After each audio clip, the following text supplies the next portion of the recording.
Moving on. Honestly, I don't know what. Yes. I don't know what sounds worse: a live-action Thundercats or a Transformers musical. Probably the live-action Transformers musical. You want to see some real humans dressed up as furries run around in unitards and leotards? Well, to be honest with you, I wouldn't watch either of them. But I mean, here's the thing. I mean, they make cats. They have the Broadway play, and they tried the movie.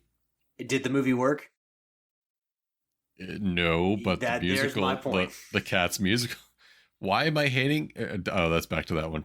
Okay, moving on. Next question. You are listening to Trophy Horse with your hosts, Tricky Mick, Alex, I Yield to No One, Sid, and Ender Phoenix.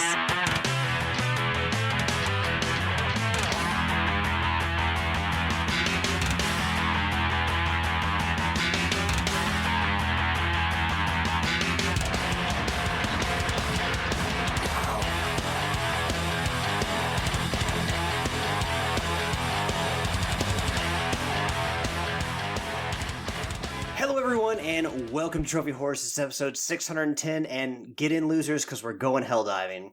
I'm your host this week, Alex, and as you might guess from that little intro, a lot of us have been playing Helldivers. I finally jumped in with everybody else.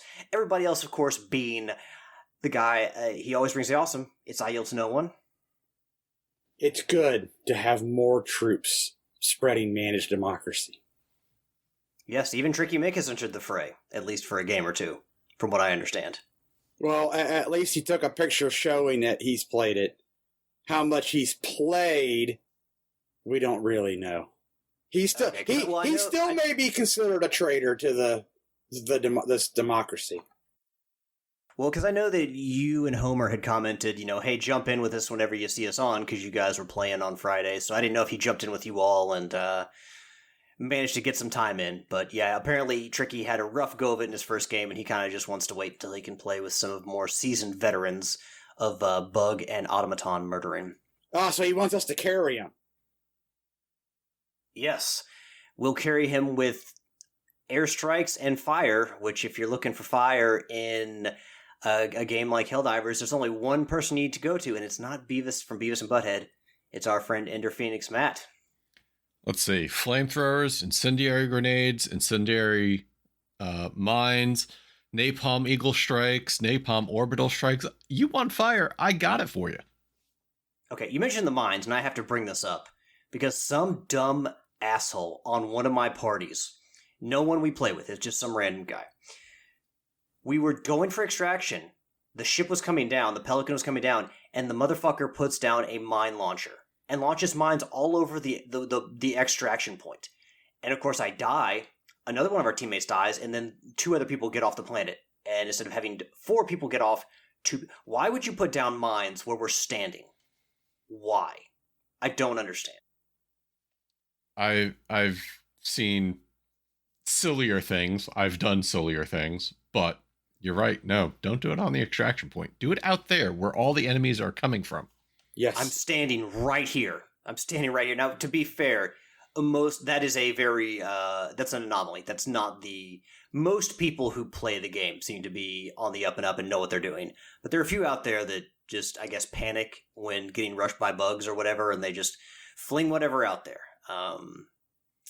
But yeah, Matt, I've also bought the flamethrower, so, if you ever need a brother in fire, you need to if you want to watch the world burn, I can always help you with that. They say, and it's kind of true, at the later levels, the flamethrower is not as great as it is at the lower levels, but evidently you get a flamethrower, bro, and shit torches up real fast.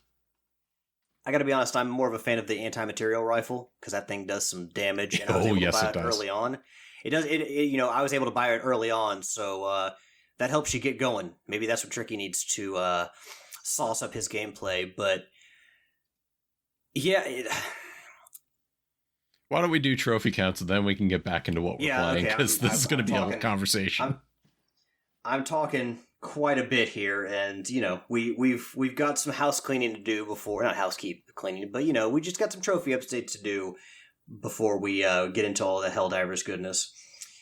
Tricky, is a level 902 with a total trophy count of 30,075 and a platinum count of 831. He somehow, by hook or by crook, probably by thievery, overtook Sid in the platinum count. I think he maybe stole some of Sid's trophies and earned himself some very undeserving platinums. Who knows? But of course, Tricky is he's healing up, so he's got plenty of time to earn platinum. So maybe he just sat down and axed to the grindstone and got it done. I am level 502 here in the good old 502 of Louisville. Total trophy count of 9,746 with a platinum count of 168 in 167 games. Yield? Currently a level 507 with a trophy count of 10,038 and a platinum count of 183. Matt, and I figured out, I know why you like the fire so much. It's not just your name, but there's a trophy. An achievement trophy, whatever you want to call it. You want to hyphenate them, that's fine. We'll marry them. They're basically the same thing. There's a trophy for getting 150 kills with fire in one round of Helldivers. I know that's what you're going for, sir. You don't have to hide it. You don't have to be ashamed. I mean, I guess there's a silver lining to just using what I do. You might as well earn virtual trophies or achievements while you're just being yourself. Yeah. So, not that it adds to my trophies, because I have been earning achievements on Steam, but I'm still level 220, 1309 for trophies and 0 platinums. And our friend from across the pond, Sid, level 884, total trophy count of 26,537, and a platinum count of 830. Well, you know what time it is, gents. We got started out a little bit early, but this is the part of the show where we share with everybody what we've been updating everybody on what we've been doing all week. Not necessarily what you've been eating, although if you want to share that, you had some delicious peanut butter pancakes, you're always welcome to share that here. Some good Chicago-style pizza. It's always good, but really we're here to update people on our games. And I think most of the people can guess what we've all been playing the most of. But Matt, you been playing anything else besides Helldivers? This will perk Tricky's ears right up. So I loaded Ubisoft Connect back onto my PC, and I downloaded Division 2 because I want to, maybe get back in, actually finish the story back from when I started all those years ago. And I was immediately lost by everything and what to do, so I turned that right back off. Then I also picked up Super Meat Boy Forever, which was a free game on the Epic Game Store this week, and I played a little bit of that. Played a little bit more of Marvel's Midnight Suns, and I actually took Yield's suggestion last week, and I downloaded Tomb Raider to my Steam Deck. And the problem is with that game, for some reason, the aiming is wonky. I actually have to use the trackpad to aim a lot better. If I use the right joystick, the acceleration on it is insane. I'll go from top to bottom of the screen in a microsecond. So I have to use the touchpad and the Steam Deck to precise aim. I wonder if there's a way I can get the gyroscope working on that, so that way I can try to aim that way in the game. But I've made it much farther than when I started playing it back in like 2017, I think was the first time I touched it. And as a result, it's okay. I'm not totally enthralled by it yet. I immediately noticed the thing everybody complained about was that Lara was like so grief-stricken by killing the first guy that she had, but then for gameplay's sake, she just slaughters everybody else in her path.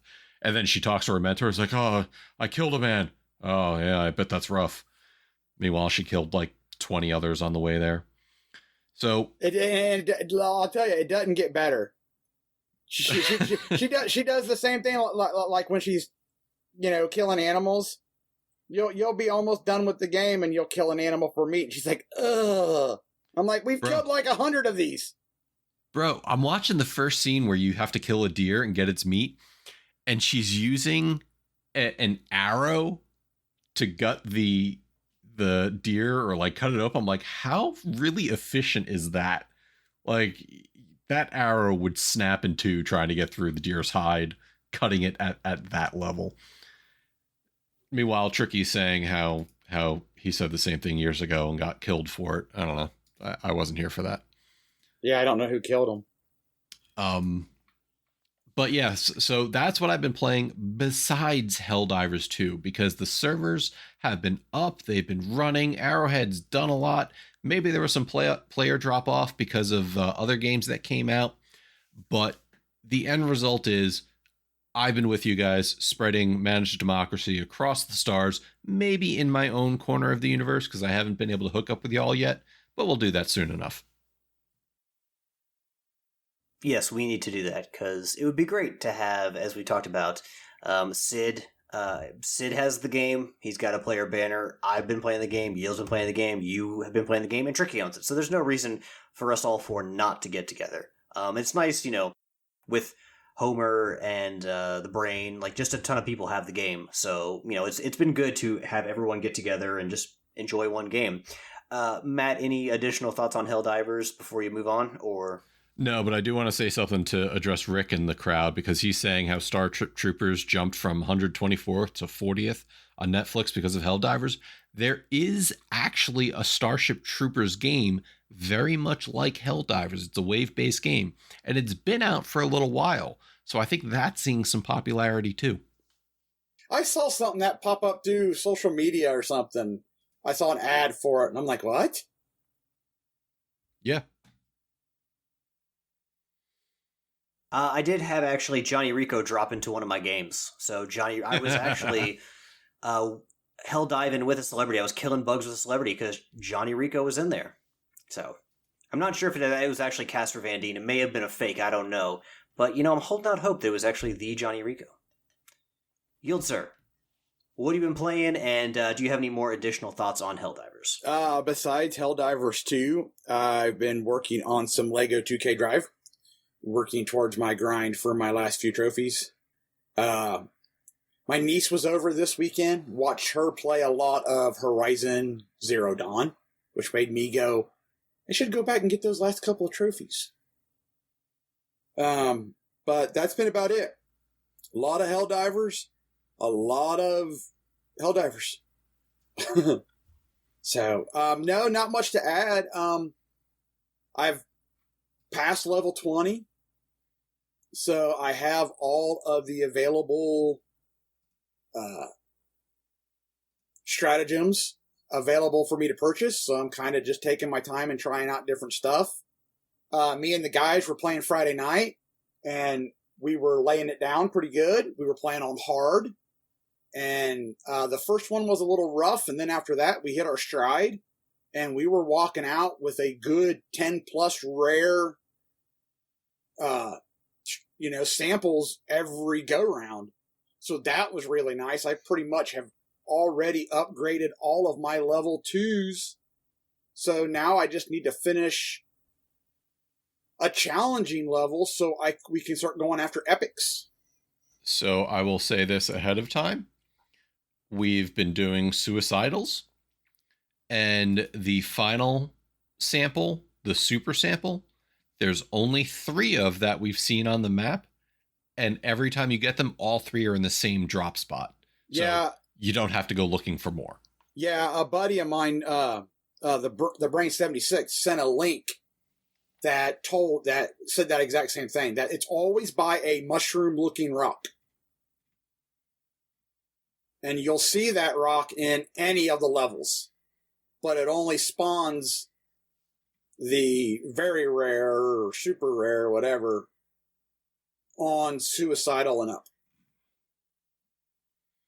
Hopefully, Helldive, I think, is the hardest difficulty. There's a lot of difficulties to the game, so there's a gradient to the difficulty. And I think really, when it comes to difficulty, I mean, sure, upping it will provide more challenge, but really the mission type, depending on what the mission is really where the difficulty comes into play. Because some missions that I've played are easier than others. Like killing 150 bugs is definitely one of the easier missions, even on hard difficulty.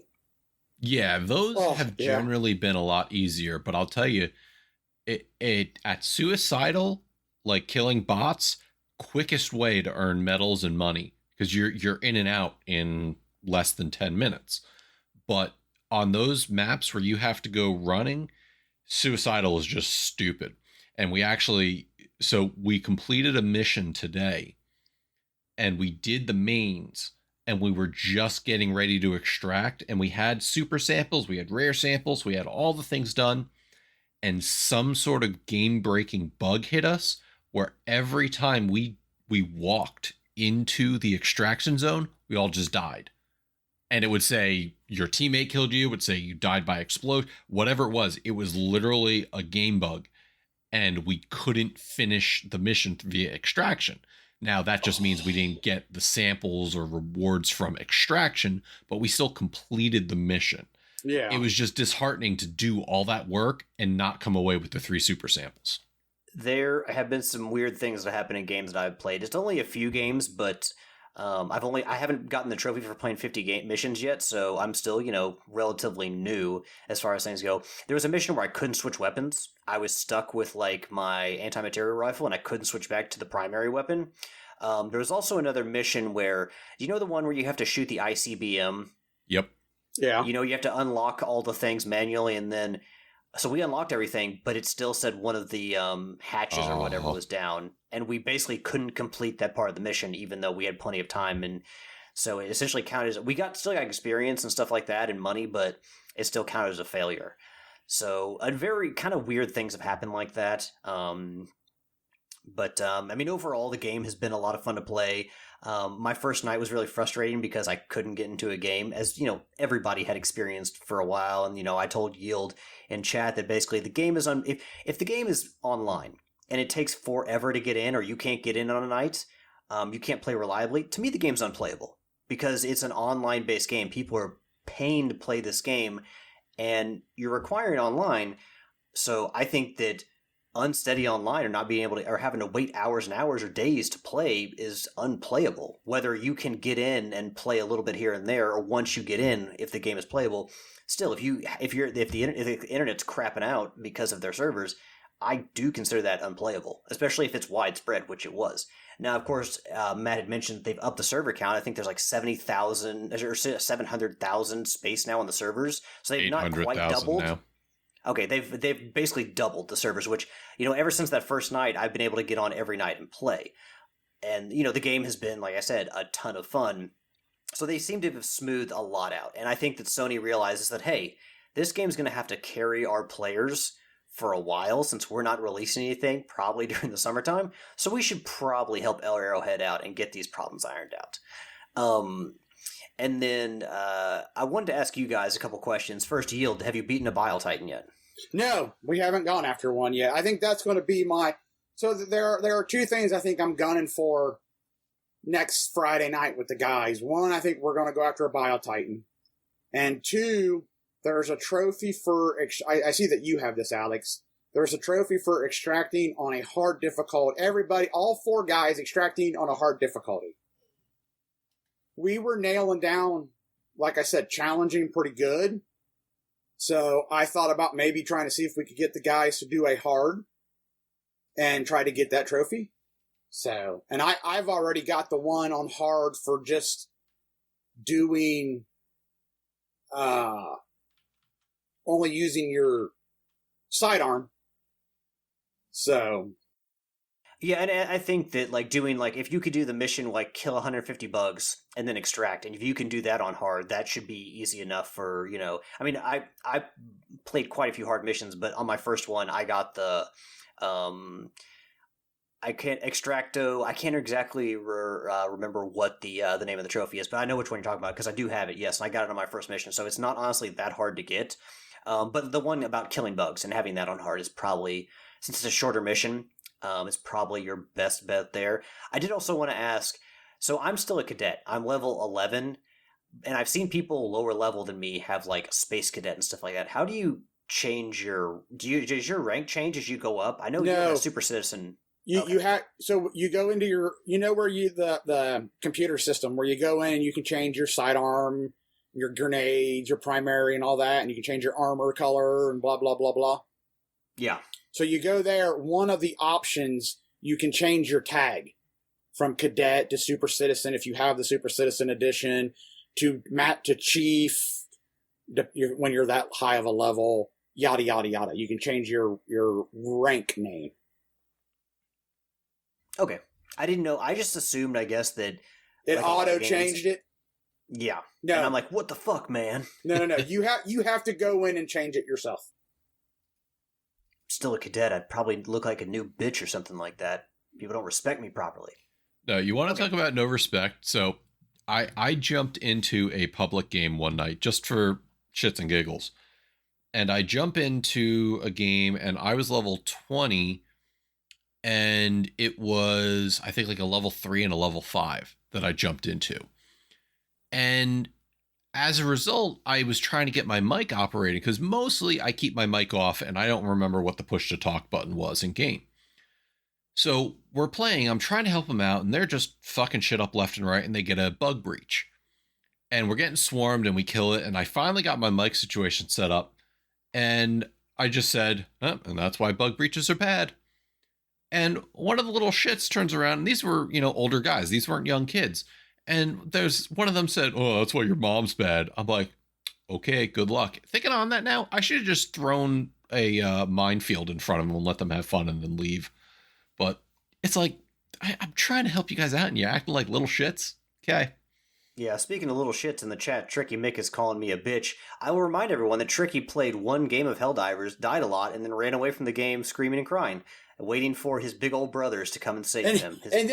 And then posted a picture of like everybody with Helldivers except for Matt, because Matt plays on PC, and tries to, and talking smack. So he's the last place guy that talks the most smack when he needs the three amigos of Helldivers to come save him. Yeah, exactly. And to be, Matt, I'm honestly, I know, like I said, most people seem pretty serious about playing the game. I've only had like one game, aside from the games that I played with Yield and Jones and Riley. That's the brain. He's been a host on there. We've used the name interchangeably, but we don't want people to get confused. There's only been one other game besides the game with those guys. There are people who have used chat. Everyone else has been silent, and I mean it's been fine.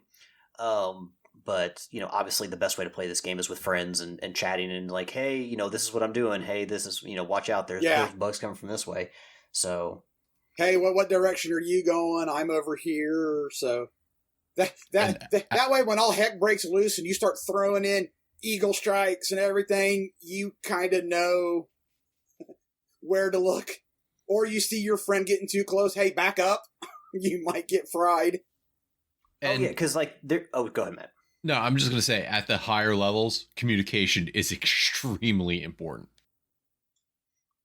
Well, here's the thing. Like, if you're going into a bug nest, especially the big bug nest, and you're gonna run in there when I have eagle strikes, you're probably gonna get hit with an eagle strike because I'm going to eagle strike the shit out of that before I even set foot inside that bug nest. Like, what are you doing?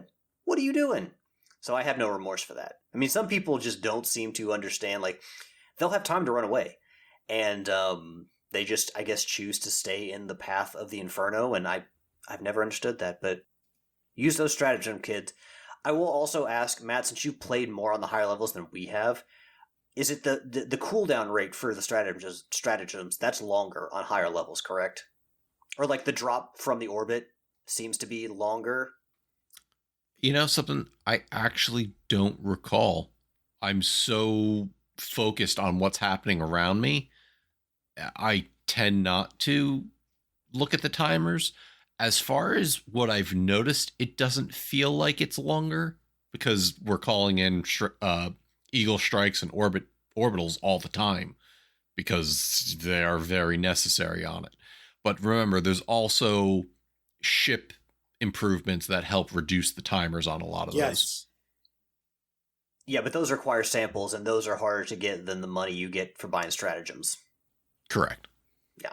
I will also give a trophy tip for people out there caught by supplies. It's kill a charger, which are, some big armored bugs. Tough sons of bitches to kill, but kill one of those with a resupply pod.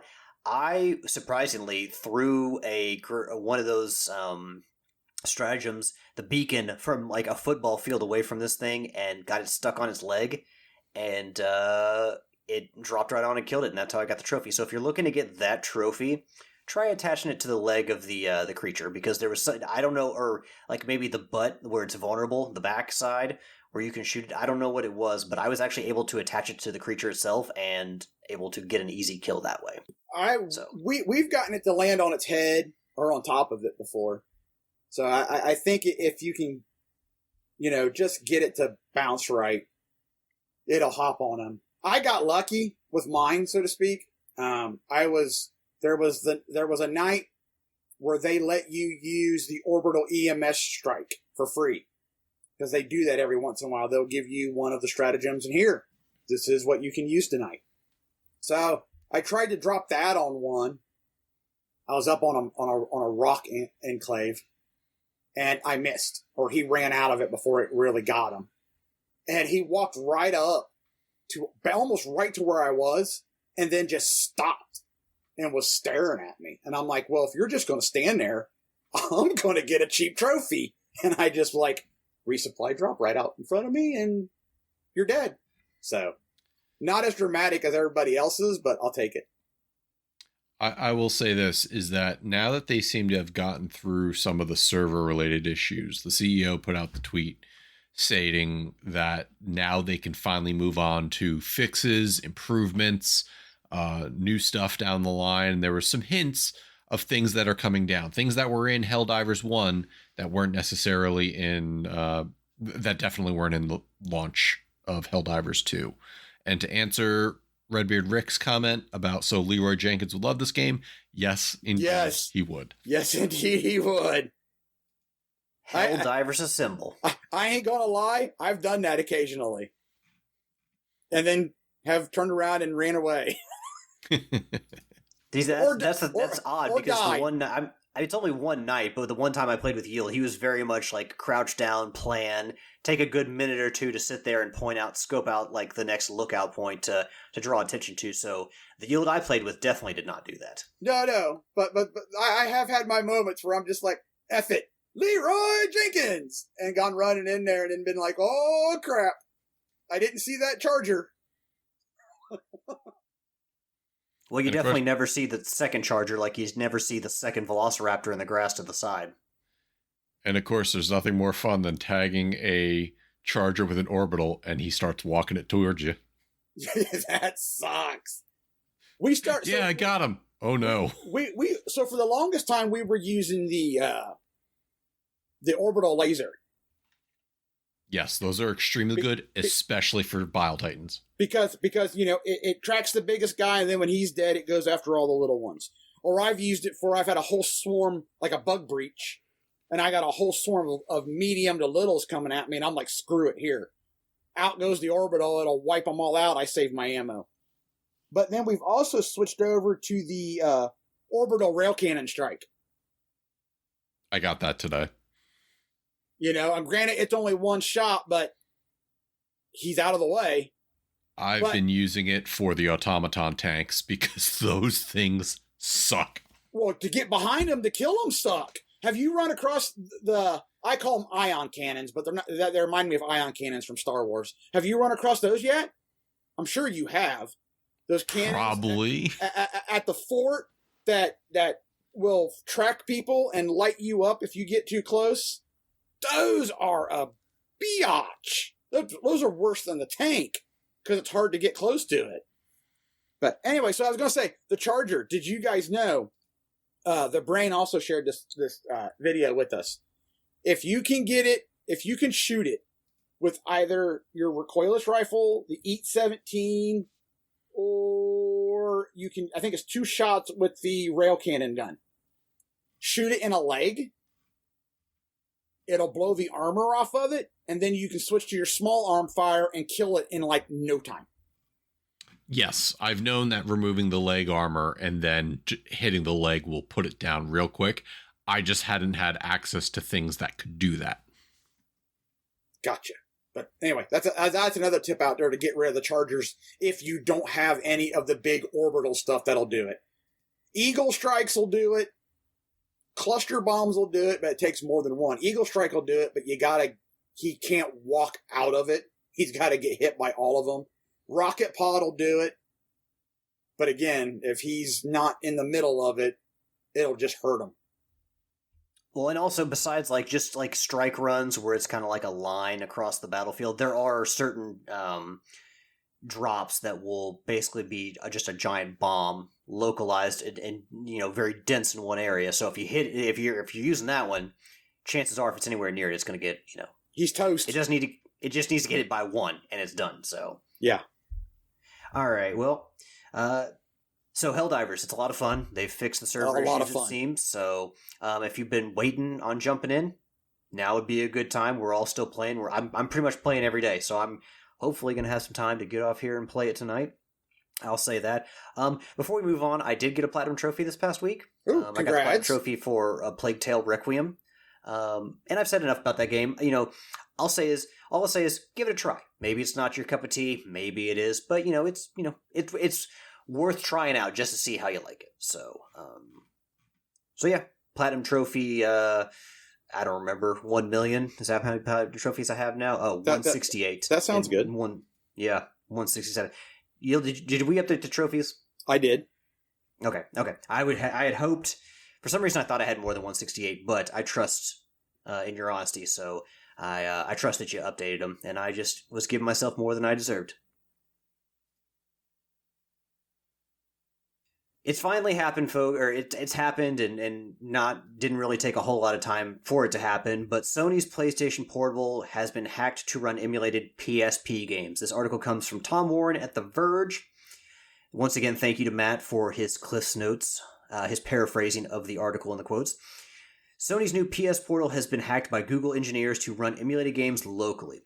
They were able to get the PPSSPP emulator running natively. They confirmed the exploit is all software-based, so it doesn't require any hardware modifications, which is nice because for those people like me who really are too afraid to open up their expensive, electronics, it's kind of nice that it's just software-based. So, Matt, do you think it annoys Sony that professionals like Google engineers are the ones doing this, or does it actually, it benefits Sony because now that you can run emulated software on there from the PSP, does it make it more attractive of an option for people to buy and actually help Sony sales? I don't think so, because when we cover this in the Trophy Wars Facebook page, a lot of people were talking that it with little memory, no memory to actually put stuff on there, and there's better, cheaper options to do these things. This is just Google engineers being Google engineers. They're having fun with it, and it's kind of like the idea of, can you get Doom or Skyrim to run on a toaster? And people are doing it just because they want to try the challenge. So it's interesting that it's done. There's a ton more options that work better than the PS Portal, especially things that are a little bit more ergonomic. And Yield, what do you think about this? Was it just a matter of time before people got PSP games on there? And, at any point, do you think we'll see Vita games on there too? I assume this does not encompass Vita games. I'm not surprised. That's kind of the thing now. When some new tech comes out, it was, well, how can we hack it to put what we want to put on it? And obviously this is a good thing for people like Daryl, because Daryl was a big proponent of the Portal, and he loved the PSP as well, so it's just extra icing on the cake for someone like Daryl, who was an early adopter for the, the console, or the Portal, I guess I should say, and they get, potentially, if he wants to deal with it, get the software in there to be able to play old PSP games on there. So obviously a good thing for the people who bought it, but I guess, as Matt said, maybe not something that actually encourages people to buy it, because there may be better options out there. Matt, do you mind sharing what better options there are out there? Are they legally? No. Oh, okay. All right. Listen, Google is your friend here, and more than just for what they've done in hacking the PS Portal. I doubt Sony listens to this, but I totally understand, Matt. Y'all can message me privately if you want to talk game preservation. Well, we all love game preservation, but I guess we need to talk on in more legal terms here on the airways. We don't have a trophy horse lawyer, so before we get one, we probably want to skate a little more carefully on the thin ice. And speaking of thin ice, it seems like Bungie is kind of on thin ice here with Sony. This article comes from Andy Chalk at PC Gamer. Sony isn't happy with Bungie. The PlayStation boss wants more accountability from the studio on money and deadlines. In a recent Q&A with analysts following Sony's recent financial support report, Chairman Hiroki Totoki praised the creativity of Bungie, but also reportedly stated wanting more accountability for development budgets and schedules. This comes after reports of Destiny 2 players declining while revenues were shown to be 45% below projections. Quote, I visited the Bungie studios and had meetings with the management, and I saw the employees working at the studios were highly motivated, showing great creativity as well as an impressive knowledge of live service, he said. However, I also felt that there was room for improvement from a business perspective with regard to areas such as the use of business expenses and assuming accountability for development timeline. I hope to continue the dialogue and come up with some good solutions. So, Mr. Toki been really big on obviously focusing on the financials here, talking about margins and stuff coming out of the most recent Sony financials, and here talking about Bungie, how could there be more accountability? And obviously this may be one of those things that Bungie tried to avoid for the longest time, having accountability towards someone above them. But obviously if you're Sony and you spend that much money to buy them, to the tune of $4 billion, if there's a drop in the money coming in, or at least what is projected, then you definitely want to know why. But it also could be because Destiny's an older game. Not every game lives forever, and Destiny's had a long life, so maybe it's just kind of one of those things where as new games come out now, Destiny's just not going to be as profitable. I also find it funny that Sony spent all this money on Bungie when they might have just been better off buying Arrowhead after Arrowhead's success with Helldivers, which I still expect fully that Sony's going to make a run to buy Arrowhead. But maybe that's just me. But again, Sony's strategy has not been the big sexy buy. It's not been like Microsoft where you buy Bethesda or Activision. They're going after smaller studios, startups, new companies, and obviously lesser known studios like Arrowhead, but ones they have faith and believe in. So after the success of Helldivers, we'll just have to watch. But yeah, Helldivers came in kind of out of nowhere, the success of the sequel. And then, Bungie with Destiny 2, which has been a very successful game, just kind of dying off and just hearing all these stories about a little bit of turmoil there, them worried about Sony going to be, taken over, or, Bungie having less influence over Bungie, and then Sony wanting more accountability for them. I don't know, Matt. What do you think of this news with Bungie? Because it doesn't seem to be really all that positive when it comes to news from Bungie these days. Do you think Sony has remorse for buying them? Matt, are you muted? Hey, look at that. My microphone was muted because I was typing in chat. This is like a weekly tradition. Like, Matt starts just riffing off. He's like, pulling the lawnmower cord. He's going to go to town and mow some lawns. And it's like, Matt? Well, yeah. Here's the thing. I'm trying to interact with the chat, and I don't want my clacky keyboard in the background giving you all edit issues. So if it means you have to call me out for being muted, so be it. To answer your question, Sony is feeling the pressure of spending billions on Destiny, and maybe they're not getting the return on investment that they were hoping for. When they initially bought Bungie, they were always talking about, what would they actually be getting Bungie for? A 8-year-old product? Sony, what are you doing? Well, then maybe they were getting them for the expertise on live service gaming, as well as, first-person shooters, and maybe reinvigorating some FPSs on the system. But it's after the latest issues with Bungie getting out their DLC and problems with Destiny 2 and things like that, it's starting to draw attention. And especially with Sony's recent takes on what they're doing, that, multiple live service games were cut, that they're kind of depending on Bungie to lead that cause. But like you said, now you kind of have Arrowhead stepping in here going like, oh, well, we had 7,000 peak players playing Helldivers 1. We should be okay. And then you have over 700,000 people trying to play the game at the same time. I think you're right. I think Sony's going to be eyeing Arrowhead quite closely after this. And I wouldn't be surprised if we have a purchase announcement sometime in the near future.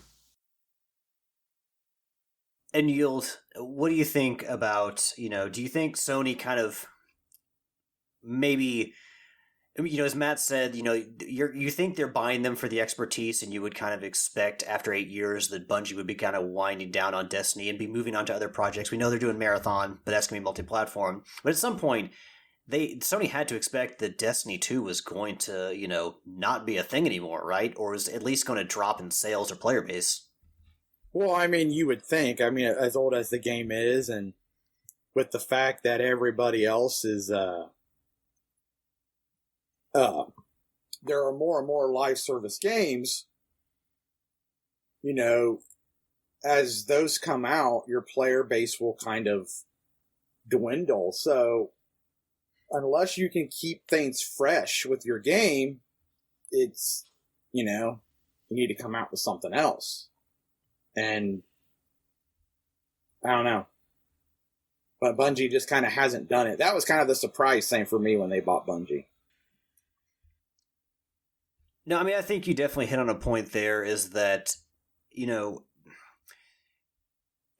for that game to be out as long as it has, and Destiny to be pulling the player base it has, and, making the money it has, it's, games like, not many games stick around that long. So their live service shooter has been incredibly successful. And I think that needs to be stated. Their problems aside, there was a reason that Sony was drawn to buy Bungie, and it was because of the success of Destiny.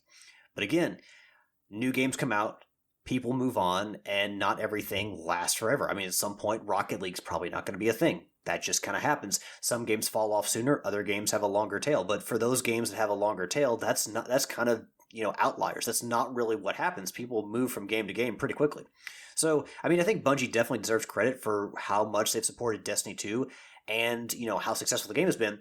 But maybe it's a sign with the drop in player base. I mean, it could just be time to move on, And I don't know exactly if they're planning to move on or when their last expansion was. I haven't necessarily seen news about that. But with them working on Marathon, you'd have to assume that they're at some point in the near future going to move on from Destiny and make just a brand new game.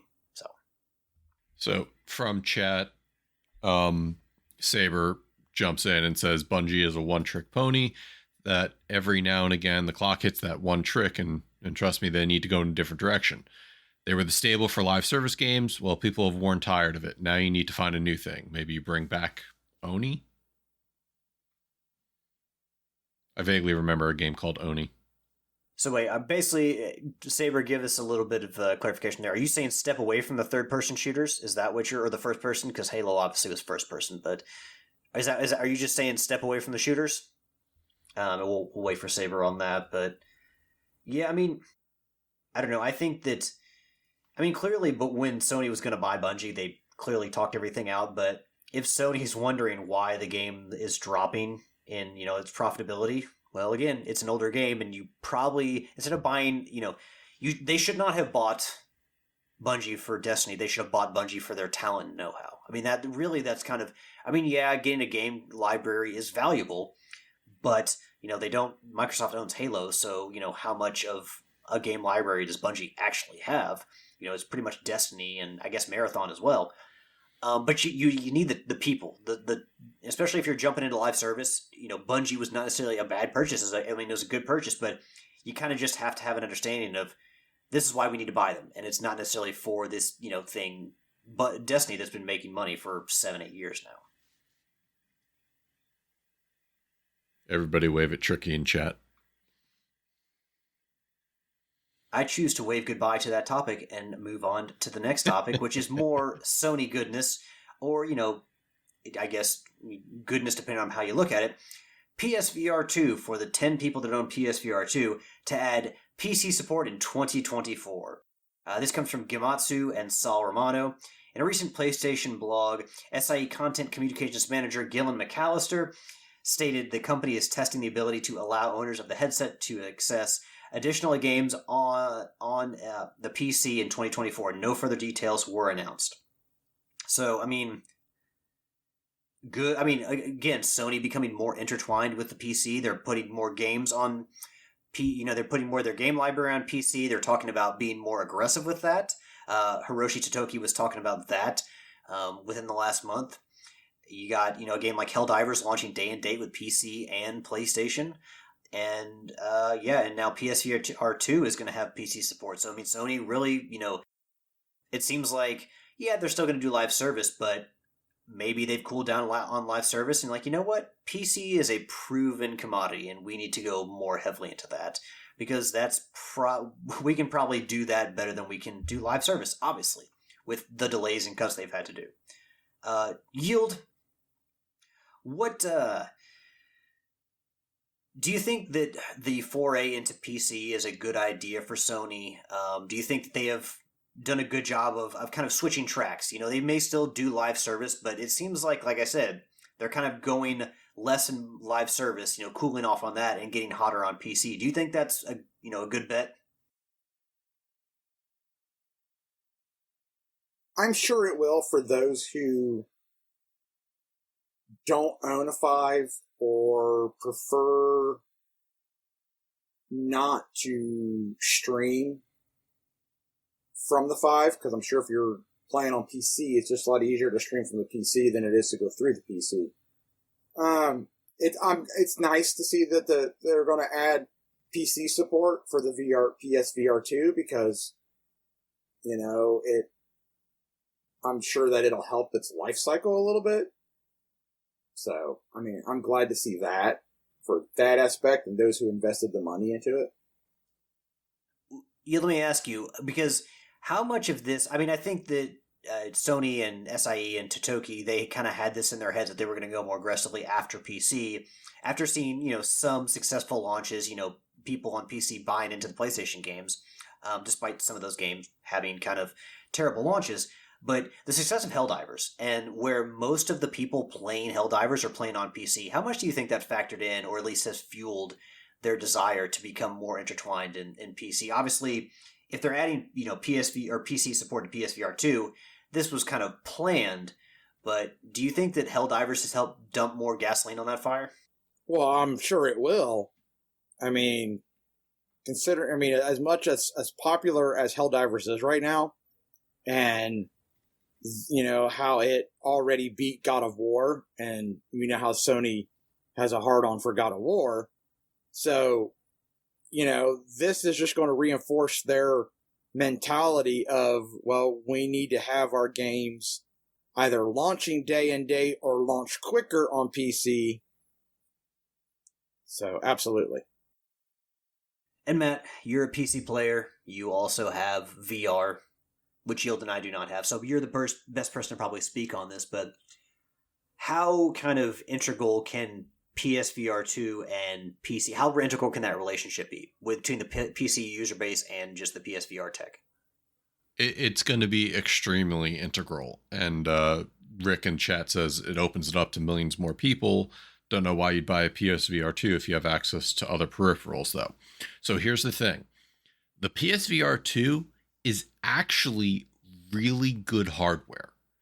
And for the price you're paying, it was being locked into a system with very little software support. Opening it up to PC gives PC players a new powerful headset that you'll be able to take advantage of. And what do I mean by that? The PSVR 2 actually has eye tracking built in, something the Quest 3 does not. And that's your most comparable price point when it comes to VR headsets that are in on PC. Now, you have all these other devices out there. You have your Vives, you have your Apple Pros, which are $3,500 for some ungodly reason. But the technology and the screens in the PSVR 2 headset are easily found in headsets, you know, close to $900, $1,000.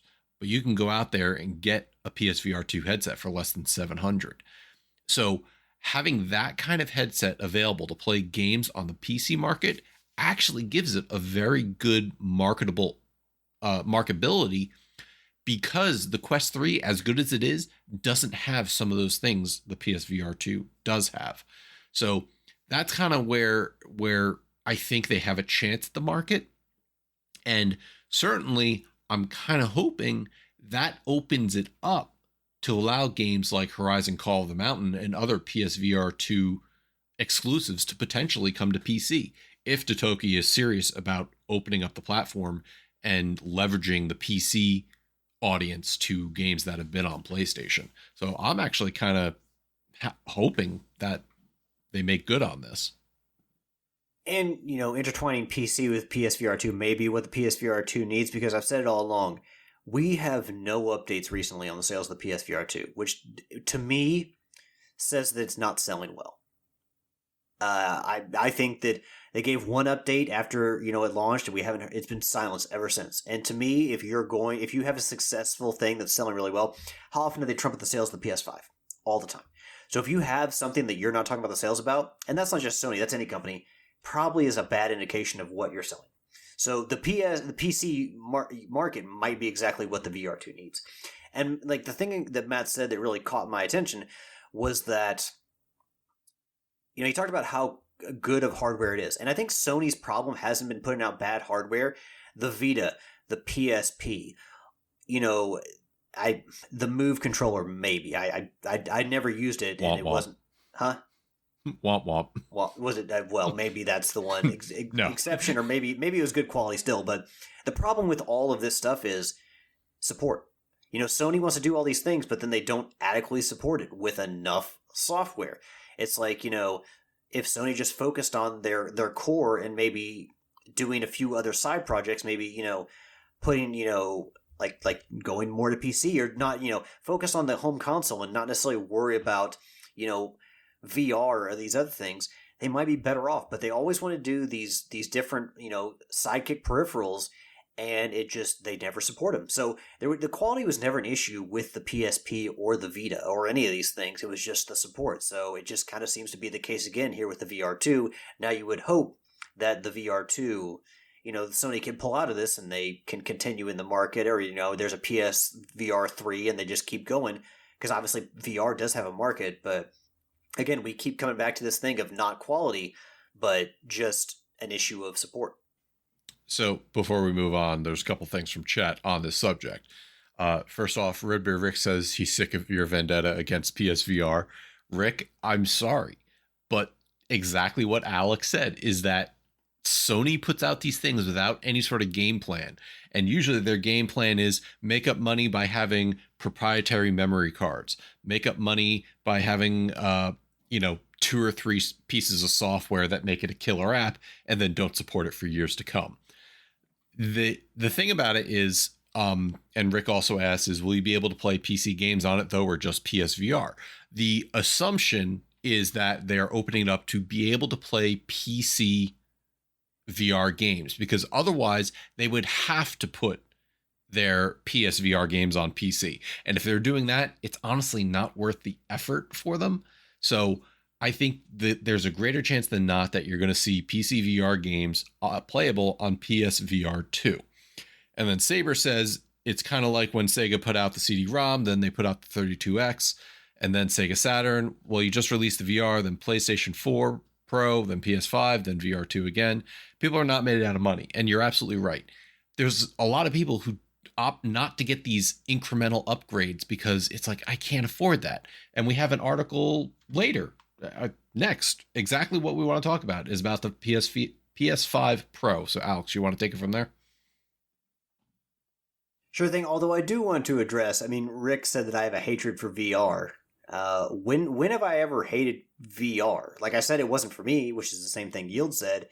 And I said, I don't think the sales are that great because they're not reporting on it. But when have I actually ever hated on it?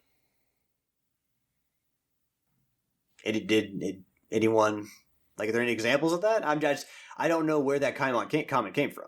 Is it just because I think he's mistaking you for me, because I definitely have said and hated on PSVR in the past. Okay, I was just confused there. It's like I'm honest about it and I give you my opinion, but I don't think I've ever been like, yo, fuck VR2 and all this. But you've also, Matt, have had VR, so I wouldn't assume it was you because you actually like VR, whereas me and you are like, the two crotchety old men where we like our home consoles and that's about it. Like, we don't stray further from that.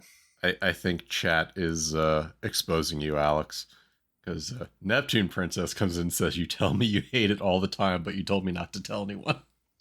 No, that's just her trying to push me under the bus. That Yeah, that's just Ashley trying to push me under the bus for some strange reason. I don't know.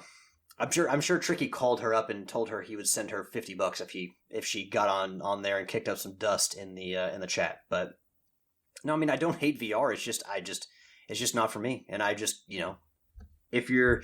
if it's going to be out there, I would just like some sales updates to just know a better position for what's going on. But when things are not really, there's not transparency, I can only assume certain things. But we continuing the Sony train, and while we don't necessarily have this doesn't come, it's not official. Sony hasn't said anything official, or so it's basically just kind of guesstimating at this point. But a PS5 Pro likely out later in 2024, analysts say. This comes from IGN and Wesley Yin Poole. Analysts have told CNBC that Sony is likely to release a PS5 Pro later in the year. In the past, Sony released the PS4 Pro 3 years after the launch of the system, so there is some historical accuracy to the projection. Now, of course, we talked about last week how they thought that I can't remember who it was in Sony, but as a Sony rep said that the console was entering the second half of its life cycle, or the later stage of its life cycle. So that would kind of suggest that it would have a shorter life cycle than, say, the PS4, the PS3. Typically we had kind of gone to expect a 10-year life cycle for these things, but maybe the PS5 would have a shorter one.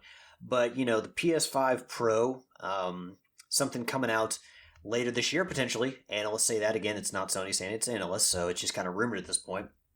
But obviously analysts have educated guess, and there is a little bit of history with Sony releasing the PS4 Pro a certain amount of time after its launch. That would certainly, after the fall, or the projections falling short for the PlayStation 5 sales, a PS5 Pro would certainly, help boost sales quite a bit, and would suggest that the PlayStation 5 does have more life into it in its life cycle than maybe we might think. Maybe it's not going to go 6 years, maybe it'll be 7, 8, 9.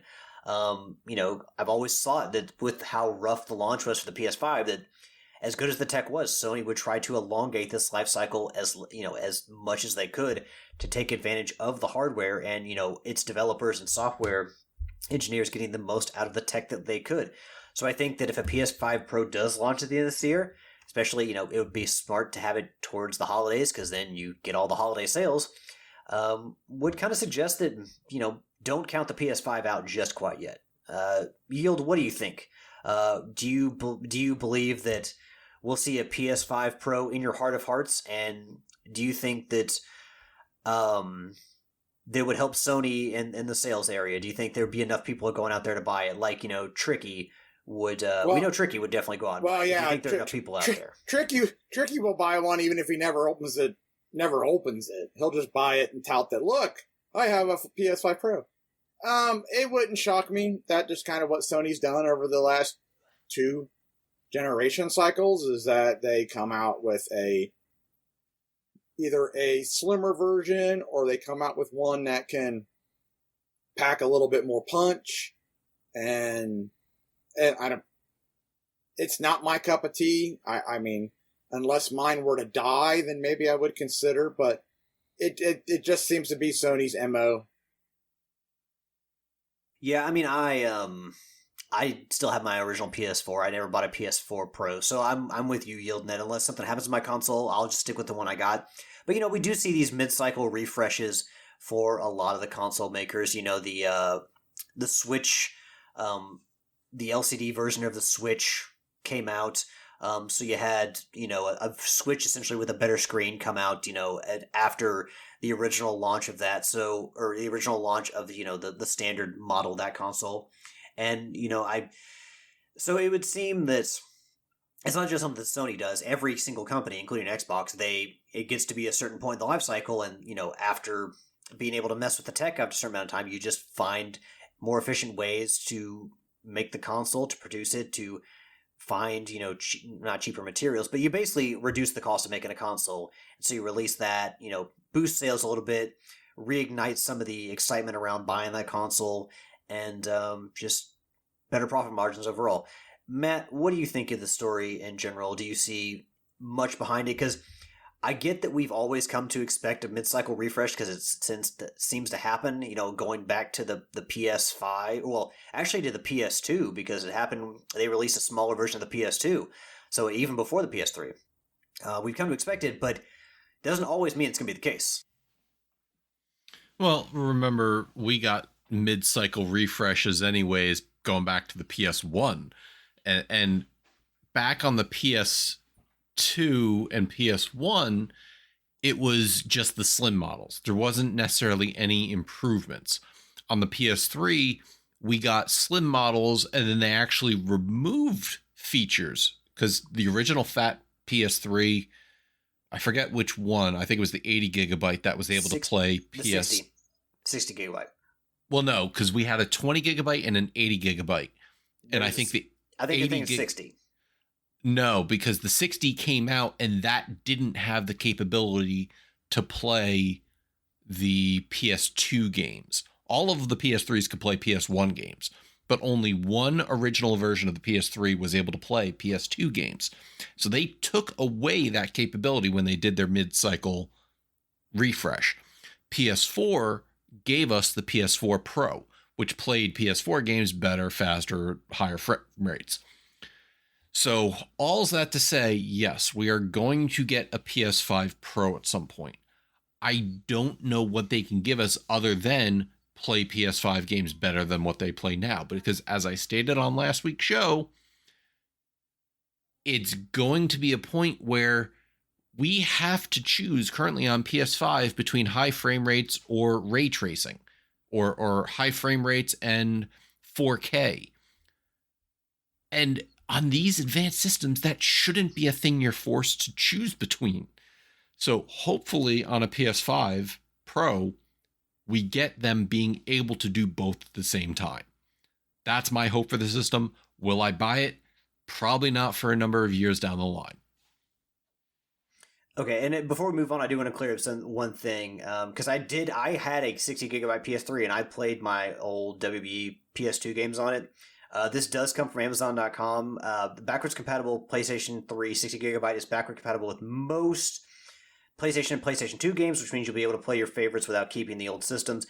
And the 60 gigabyte was released on November 17th, 2006, so I think the 80 gigabyte came out later.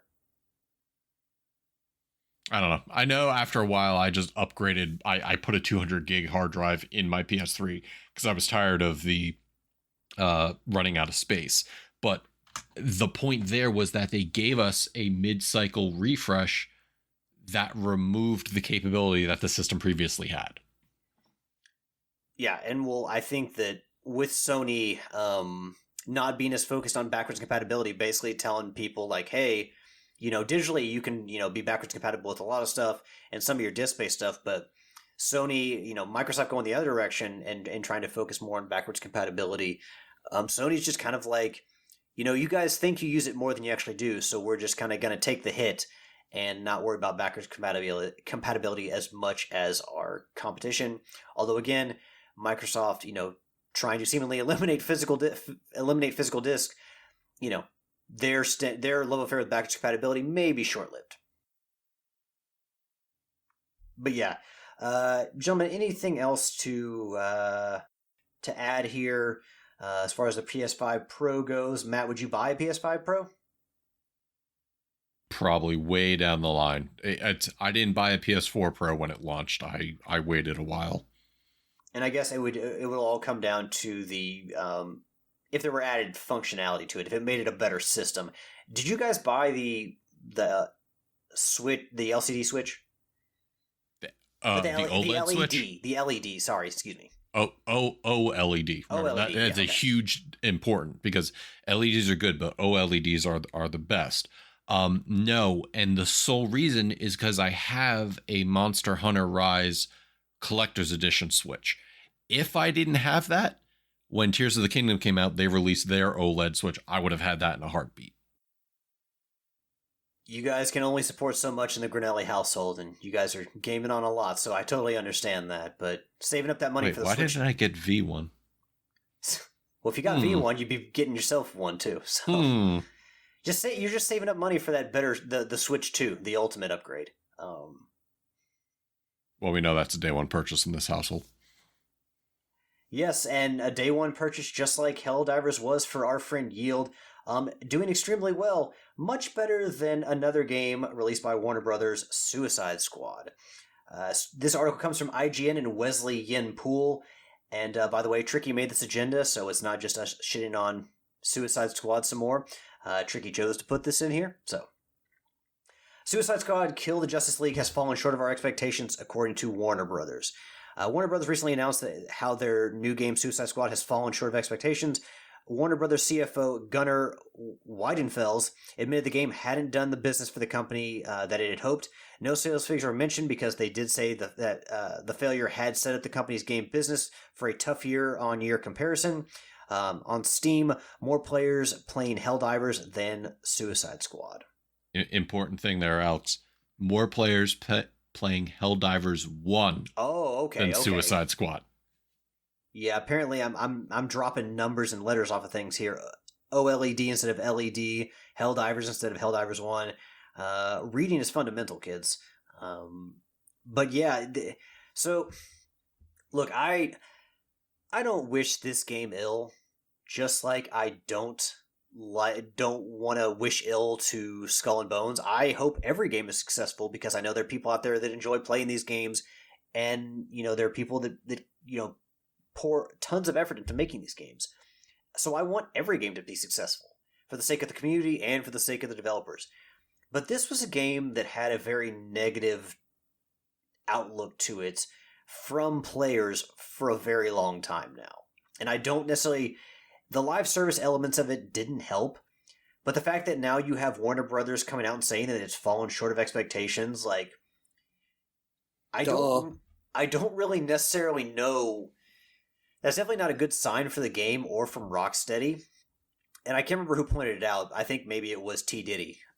But I think that, Rocksteady being a former shell of the people who made Arkham Asylum and Arkham City, someone pointed out that a lot of the people that worked there at that time, or the leadership, is gone now. This game just hasn't really had a lot of positive press to it, regardless of whether Sony showed it off as state of play to give it some limelight. It's just been kind of one of those games where some people have been excited, but the majority of us have just kind of written it off. Matt, I don't know. What is your outlook for this game? Obviously, things are not good. Do you think they can turn it around, or is this a sign that this game's life cycle is going to be extremely short? Having not played it myself, I can't speak definitively to how good the game plays or feels or whatnot. We'll leave that to Tricky when he comes back. And he's been talking to us in chat saying he enjoys it, that he wishes he could talk to be able to defend it. And I'll say this. There's people been complaining about it since day one because it looked like a quick cash grab to be able to just cash in on the Arkham name. And after that, it was filled with microtransactions. And now people are complaining the story. And now that it's out, people are actually playing through and saying, well, I don't like the way they did this. I don't like the way they did that. Listen, you can complain all day about the story itself, and people certainly have been doing that. But if a game is meant to treat you like a walking pocketbook, that's the issue I take with it. I don't think that's necessarily what they're doing here. I think the optics on it originally were misleading in that case, but it was still created as a live service game when people didn't want that. They wanted the old Arkham games because that's what they were planning on playing. From a aspect of what the game looks like, people have been putting out the comparisons there of what Harley looked like in Arkham City versus what she looks like now. I argue you can't make that comparison, particularly because it's a different art style from then. But you could definitely talk about how back in the day, Arkham City had draw distances and you could see the city and it was all artistically done. You could see all the different things going on. The city looks less populated now in Suicide Squad than it did in Arkham City back in the day. And here's the thing, and Saber has said this multiple times. Everybody goes, well, this is what Rocksteady did back then. there could have been a ton of turnover at Rocksteady. It could be different developers now working on new engines that have certain limitations that the old ones didn't. So you can't say that the Rocksteady now is the same Rocksteady as then. You're going to get a different product now. All that said, I agree with Alex. You don't want to see games on IPs you love fail. But unfortunately, this is one that it just doesn't look like it was hitting the marks to reach mass population the way they wanted. Same thing as everybody's going off in chat about the Avengers. The Avengers came out, it was like the Kmart Avengers compared to what you've been dealing with in the movies for years. Everybody wanted the movie Avengers. And unfortunately, Square Enix couldn't pull it together to be able to give them a product people wanted. And I think the same thing happened here with Suicide Squad. And that's an important point to make, because when I go to Yield, I'm going to point that out, is that, Tricky always says that Marvel's Avengers was a good game, and they were able, when it was all said and done, to put out a pretty good product. The problem is that it got off to a bad start, and they were never able to recover, and that potentially could be the same thing we see here. Yield, according to Tricky, they are planning 12 seasons for Suicide Squad. We know, you haven't played the game, I haven't played the game, Matt hasn't played the game, so we don't know the quality. Tricky says he's having fun with it, but knowing that they're planning 12 seasons, what do you think the outlook for this game is? Because with Warner Brothers saying, it's disappointing already, what is really the incentive for them to continue, investing in the game if the numbers continue to fall as far as the player base goes? Because I saw what dropped under a certain mark. I want to say 1 million. There were fewer than 1 million people playing on Steam or something like that. I don't remember the exact number, but the player base is falling and the scores aren't good for it. If it makes 3 seasons, that will be a success. Like I said, I checked out after the state of play.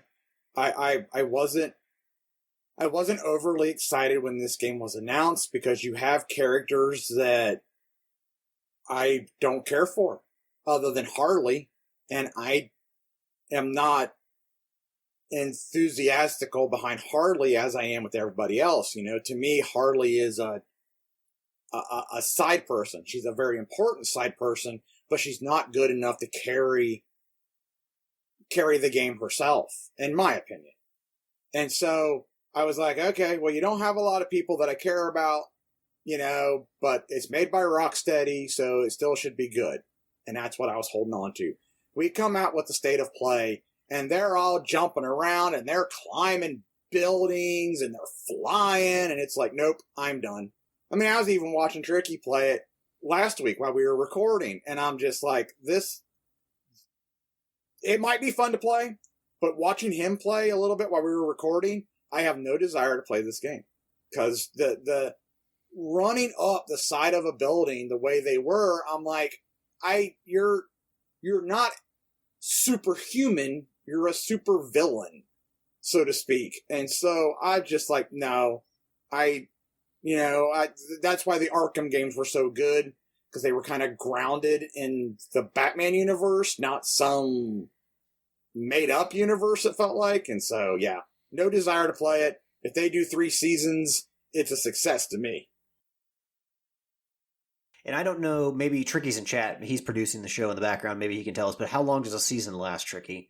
Just curious, because, all we have, at least for, the rest of us who haven't played it, is other games that have, similar battle style passes. Like for Rocket League, it's 3 months, so that's kind of, by comparison, all we have to go on. And Tricky says he doesn't know, so, okay. I think you're going to run into, sorry to jump in, but I think you're going to run into the same thing that happened on the Avengers.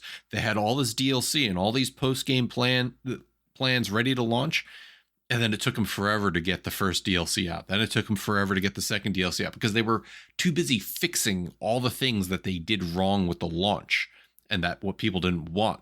So now you're going to see this in Suicide Squad. I think you're going to start seeing delays on some of this stuff. And eventually they're just going to say, all right, it's not worth the effort or time or money to put into it. And it's going to die off a lot sooner than they anticipated. Yeah, the similarities to Marvel's Avengers, just with DC, instead of Marvel heroes being DC villains, is kind of scary, because Tricky, notes here in the chat that each season is going to bring a new villain. with the DLCs for Marvel's Avengers, they brought in new heroes. So there are some eerie similarities between these two games. You know, Joker is the first villain they added, and then Tricky says Mr. Freeze is next. Honestly, I rag on the Suicide Squad because, you know, if you're wallpapering a room and you have scraps you just throw on the floor because it's leftovers, or like gift wrap you're doing during the holidays and you got scraps left over you're just going to throw in the trash, it's kind of what the Suicide Squad is. They're not the serious villains. They're kind of the joke villains who, you know, have somehow, some way, you know, wriggled their way into people's hearts and have kind of, you know, become, you know, gained some, not just infamy, but more popularity than I think they really deserve. But how much better would a game featuring DC villains be if it was just like mainline Batman villains? I think we talked about, you know, like Clayface or something like that. Mr. Freeze would be so much more fun to play as, I would assume, than Captain Boomerang. I saw Jeremy Englehart in the chat earlier today on Facebook saying he doesn't like playing as Captain Boomerang. It seems like there's so many better Batman or DC villains they could have picked, but now they're adding them in later. And who knows? I mean, after a rough launch and players declining, it may be too late to save this game, no matter who you add in. I'll say this, and the chat's going wild with this because Saber's saying you don't need to worry about a game that made you need to worry about the game that made you $1 billion, and that's Hogwarts Legacy. And Red Rib Rick says, you know, Rocksteady wanted to make a good game, the studio fucked them over, and that it's Harley and the C Team. But yeah, absolutely. You talk about putting in Mr. Freeze and Joker and all these Batman villains. Did anybody expect Brainiac to look the way he does? I mean, is there a reason he looks like an alien when traditionally he's been shown as kind of like a super smart cyborg? No, Tricky, he does not look awesome. He looks like something. Does he look like one of the Mars Attacks aliens? I haven't seen pictures of him. No, because he doesn't have a giant like exposed brain, but it's like he looks like Voldemort, I think was the closest comparison, because he doesn't have a nose. You can't say that name, Matt. You gotta be careful when saying that name. I can say his name is Voldemort is a villain. I don't have a follow-up joke to that. It's just, I don't live in the Harry Potter world.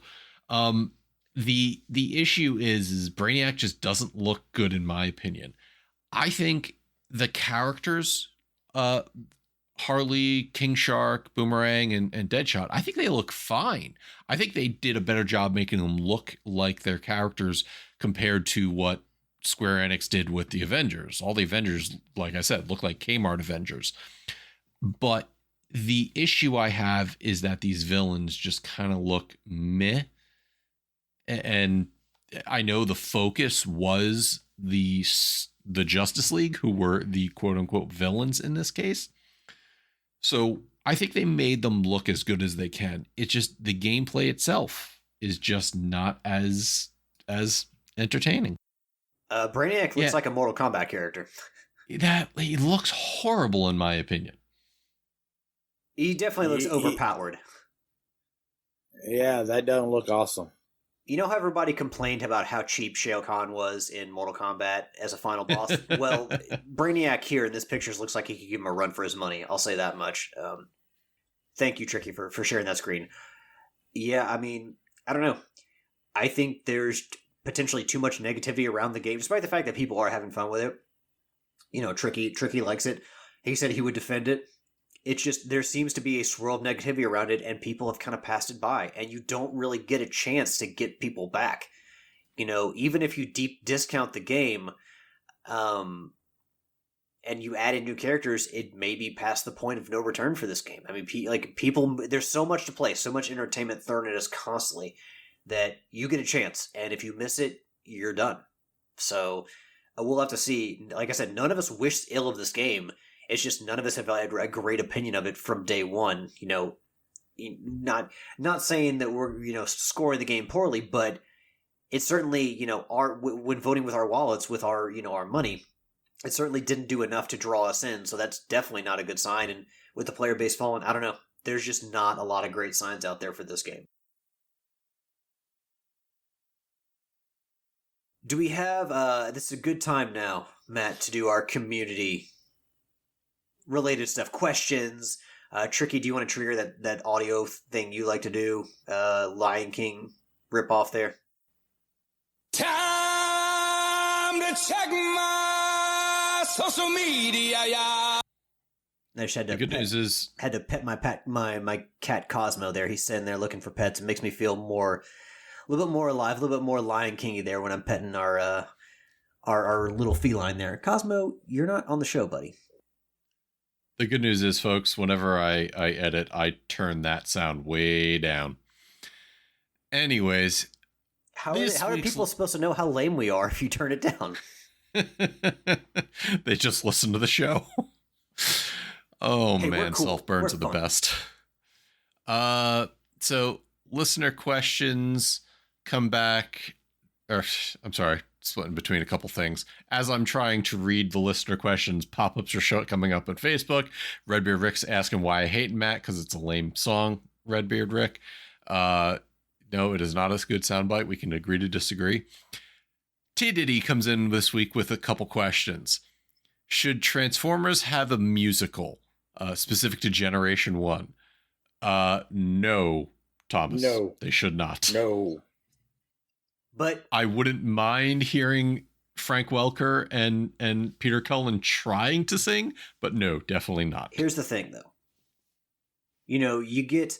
It's not quite the depth of the Magneto Professor X friendship, their relationship they have, the history they have, but, they're, being Cybertronians, you do catch from time to time, Optimus being good, Megatron being evil. There is a history there, where they at one point were considered brothers and then they went their separate ways. I don't know. That could make for some good on-stage drama there, Matt.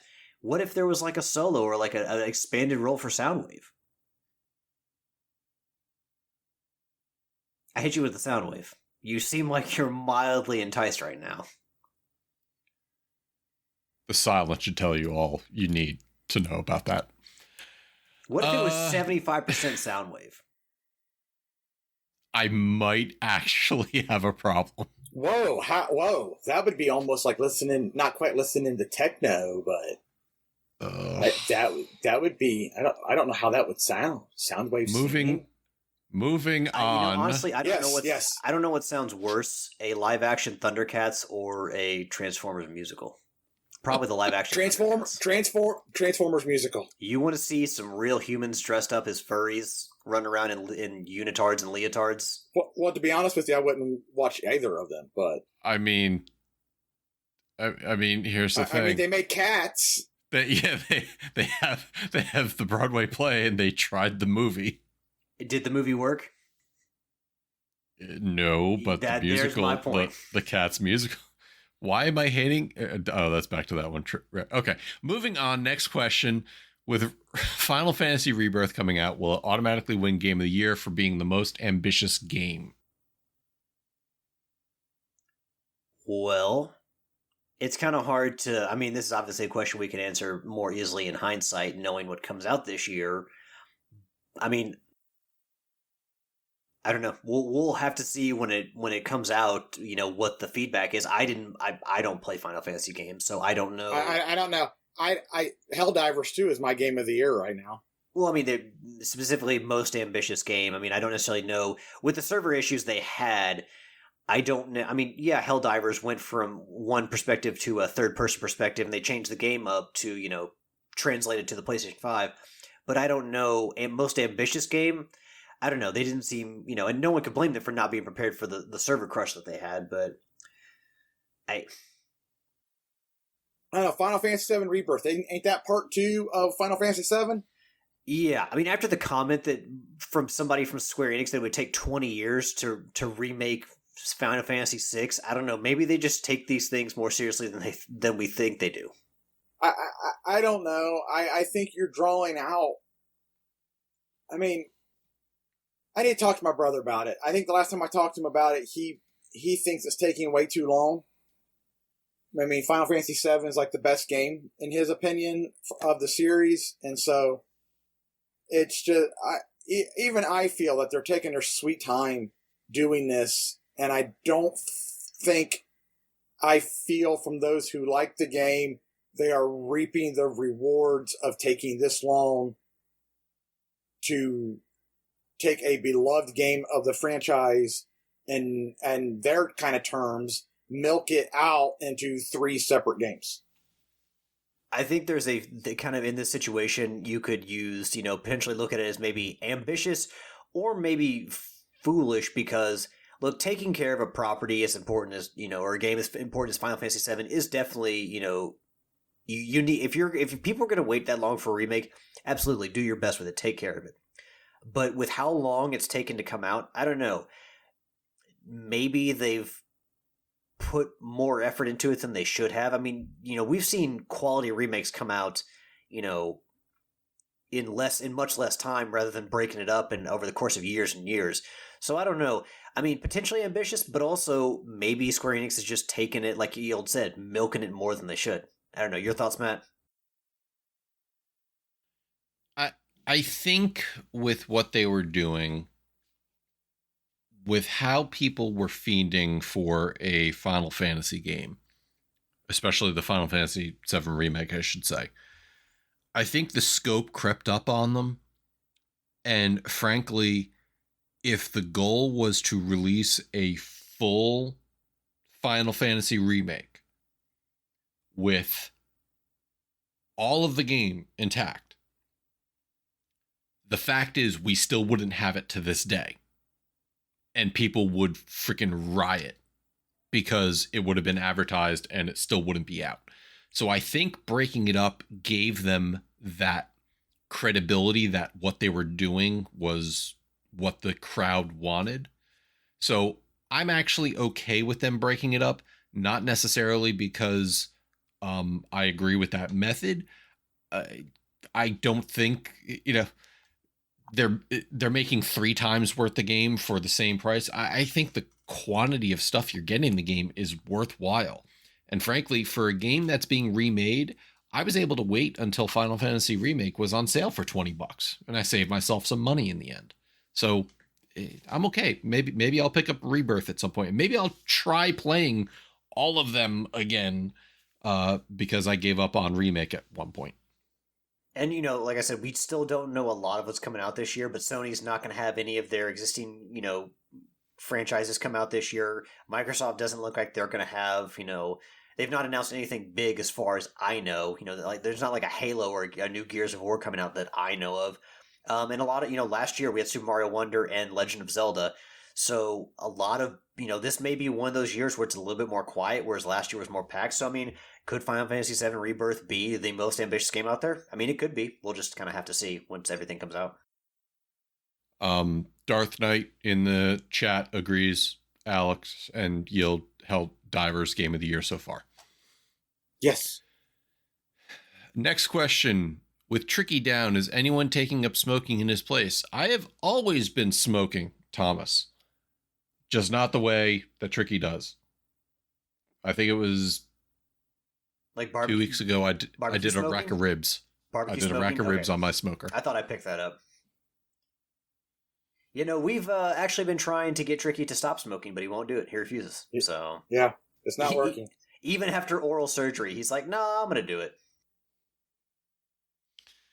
And then the final question is, what is the indie game that you currently want that you haven't bought or that people are sleeping on? So, I don't know if people are sleeping on it. I want Dave the Diver. And another game that I want that I don't know if I'll ever see is Valley of the Gods. Which I know a lot of you are like, what? But it was it's being done by Campo Santo. Okay. If they're still around, I know it'll probably be primarily PC. I hope that it would make its way to console. But after I played Firewatch and they announced Valley of the Gods, I was like, ooh, gimme. And then it's gone quiet for a very, very long time. So I don't know if it'll ever see the light of day, but that's a game that I would be excited to play. Alex? For me, I am excited to play Dave the Diver, but I'll go in a different direction. Games that were previously released that I had in my cart but didn't quite go through with the purchase. Dredge being one of those games, and also Carrion. another one of those games where you assume the role of a monster in, like, I think an Arctic station. With, basically you are the creature and you're, out there killing everybody. Two games that I've kind of had on my radar and just kind of never got around to playing, but it would actually, be kind of nice to knock one of those off my list. So maybe one of those two games, I'll get taken care of this year. Okay. There's actually two games I want to touch real quick. One is because Rick says he needs a movie maker simulator to come out on PS. There's a game actually on Switch called Riff Tracks, where it takes old B-movie roles, and it's a party game kind of like Jackbox Party Packs, where it'll play you a scene and everybody has to put in their one-liner, and then it plays it over, and obviously everybody votes on the best one-liner. So that's number one. Number two, there's a game I play on PC that I really wish would come out to PlayStation. It's a lot of fun, called Ultimate Chicken Horse. It's up to 4 players, and your goal is to get your character from one side of the map to the other. And to do that, each player gets to choose things like platforms or traps or other things that would kill your opponents that hopefully you can avoid to complete the map. So, and Rick says Chicken Horse is on PS4. Excellent. So go out there and buy that and play it with your friends. It is a lot of freaking fun. And it's some of the most fun I've had on some indie games. And that is it for our community questions. Thank you, everybody, for writing in. Yes. Thank you all for the questions. Ready to move on to topic of the week? Let's move on to topic of the week. All right. This is a big topic, and it kind of, there's been a lot of scuttlebutt and rumor around Xbox. There still will be Xbox exclusives, so don't go putting engraving a tombstone for Microsoft and the Xbox just yet. But they did announce that we are getting some of their exclusive games on the PS5. One of those games being Sea of Thieves, a favorite of friend of the show Jeff Hanna. The article is written by Alex Stedman at IGN. Sea of Thieves coming to PlayStation 5 in April as Xbox confirms the 4 exclusives headed to other platforms. Recent confirmations fulfilled the promise of the recent Xbox podcast where Phil Spencer announced 4 of their previously exclusive games would be coming to other consoles. Sea of Thieves will be coming to the PS5 on April 30th and will support crossplay. In addition... Probably a day one purchase for me. Which is big for a man who also, seems to be somewhat invested in Sea of Thieves. I mean, you can always try out both and maybe play both, or do you think at that point you'll choose one or the other? I'll probably still play through Skull and Bones because I'll probably be determined to get the platinum if it's achievable. But I've wanted to play Sea of Thieves since it was announced. So now that I don't have to go buy another console or wait for Microsoft to put out games on the Xbox, more than 1 or 2 that I really want to play, I'm excited for that. And Tricky has a question in the chat that I'll get to after we finish the news here. But in addition, Pentiment will be coming to the PS5 and 4 as well as the Switch on February 22nd. Hi-Fi Rush will arrive on the PS5 on March 19th, while Grounded will come to the PS5 and the 4 and Switch on April 16th.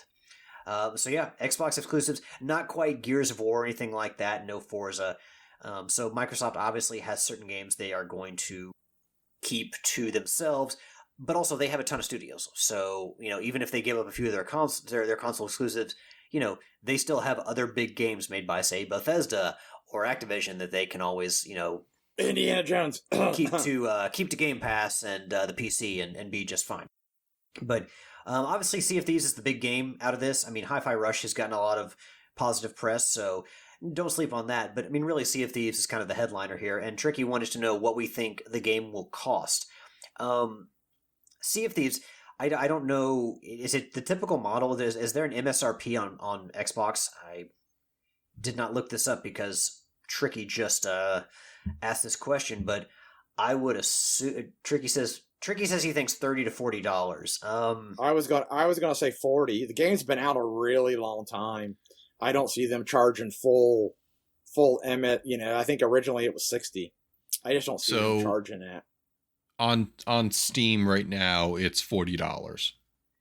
Okay, yeah. I mean, if it's on Steam for $40, I would assume that you would see something similar on the PlayStation 5. I don't think they're going to release games on PlayStation 5 and just jack up the price. Like I said, their biggest games Halos and stuff, they're not going to put on the 5, at least, nowhere in the future. But some of the smaller games they have, released at a more budget-friendly price. And especially with Sea of Thieves, being out for a while and this being a way to kind of boost the player base. Not saying that it's, small or anything like that, but, getting an influx of PlayStation players supporting crossplay is a good way to help the community thrive even more. So yeah, I mean, $40 would seem to be a fair price and what they would logically go with, as far as charging across all platforms. I don't think they're going to, out of spite, just bring these games to PS5 and then charge double. So, I mean, $40, would seem to be a safe bet. We all kind of agree with that? Yeah. And, so we had a lot of rumors swirling, and as usual on the internet, a lot of those rumors were, made out to be, bigger than the news we actually got. But, what do you guys look at this news as? Do you think it's a positive for both Sony and Microsoft? Do you think this is a good thing? Is it gloom and doom? People were, writing the obituaries for the Xbox, in the days or weeks leading up to this announcement. In hindsight, how do you view all this, Matt? I got a twisted sense of satisfaction out of everything when the announcement came out. And I'll tell you why. Because first off, you had news outlets coming out saying, "Oh, Xbox is in trouble. They're going to be announcing some of their exclusives coming to PlayStation and Switch, and you're going to get Gears of War and Starfield and blah blah blah and this and that." And then that naturally started the conversation of, well, does this mean Xbox is going away? Are they stopping hardware? They're going to pull a Sega, shades of Sega, blah, the Sega this, blah. And the announcement was, hey, we're looking at the way to do things. We're going to be bringing out 4 titles. We're not going to tell you today. The developers of those games are going to tell you when. And all of that was preceded by an announcement from Phil Spencer being like, hey, we hear you. There's an announcement we have next Thursday. Listen to the Xbox podcast. I laughed my ass off at everybody who was pre-announcing the death of Microsoft's Xbox and everybody who was making these wild predictions with absolutely no backing whatsoever. I realize and I acknowledge Xbox is not in a good marketplace right now. And the amount of people hating on it just because it's the cool thing to do is annoying, to say the least. Daryl from Loop Bros always talks about how much he doesn't want Xbox to fail, because you need that marketplace where there's competitors to drive innovation, to drive games. And thanks for interrupting my thought, Tricky. Tricky comes in and says, to be fair, Microsoft put out image changing the name of Game Pass to Microsoft Game Pass, taking the Xbox name away. They've done that with titles in the past. Everybody was flipping the fuck out when it happened to a game, when it was done on Horizon years ago. So it's nothing new. They were taking things out of context left and right. So yes, I laugh at everybody who was saying that Xbox was dying and that they're going third party, because you make these accusations, you make these predictions. People are putting out saying, here's all the games Microsoft's going to announce coming over to PlayStation. Haha. See, that's what Microsoft has to do. And Microsoft came out and said, no. So the wild accusations have to stop. The wild predictions without factual backing have to stop. You can have talks about it. You can discuss what you may want to see.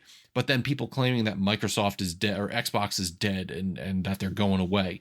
Well, how about you put some facts behind that? What's your thought? Just because you think that they're doing bad, you don't know what the financials are behind the scenes. Everybody's out there predicting how they're losing money on Game Pass. And I ask every single person, what's your financial background to say that? What is your expert opinion to say that that's true? Well, just think about it. It's the money. It doesn't make sense. Okay, thanks. Moving on to the actual people who are working on it. Microsoft, what's your comment? Because you can speculate all day, but until you actually have real actionable information, your opinion is just an opinion, and it doesn't ultimately matter. So I think that Microsoft, if anyone thought that Microsoft was really going to give up a foothold in the video game business, video games are too much money. They make too much money for Microsoft to really kind of give ground to the other big competitors they have. I mean, really, they're just competing against Sony. Nintendo is a competitor of some sort because, again, it does take money to buy their games. You have to have time to play them, and that does take away money and time that you could be spending on other platforms. But really, their main competitor is Sony. And Microsoft has been successful in entering the video game market and making money and staying strong in a market that typically people try to get into and fail miserably. So the idea that Microsoft is going to cede any is going to kind of,